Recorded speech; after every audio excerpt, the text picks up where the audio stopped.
Mund të jesh duke punuar apo vetëm në shtëpi, duke ngrënë, pushu ose duke pastru shtëpinë.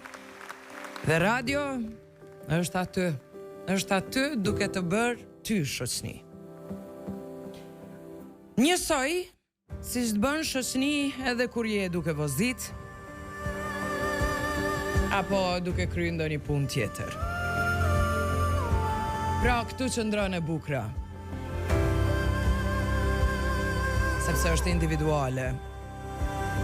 Këtë se bën asnjë mjet tjetër.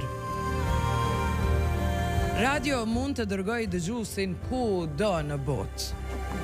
T'jep imagjinat, derisa dëgjon radion ti vetë se ke vizitu në mendjen tënde një pamje. Është shumë intime. Je ti që po dëgjon dhe unë që po flas. Pra jemi vetëm ne të dy.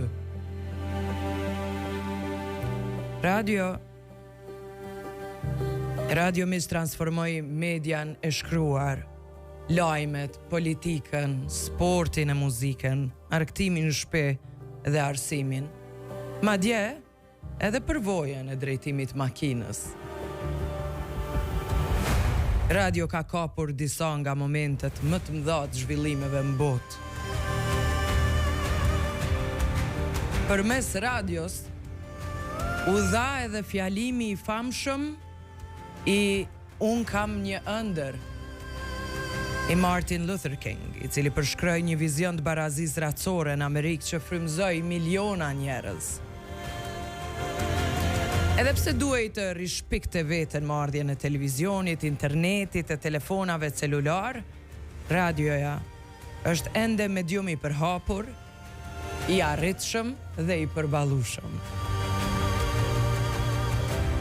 Thonë se televizioni u jep gjithëve një imazh, por radio krijon miliona imazhe në trurin e të gjithëve. Për shembull, Milan Kundera ka thënë se radio ishte proji i vogël me cilin filloi gjithçka.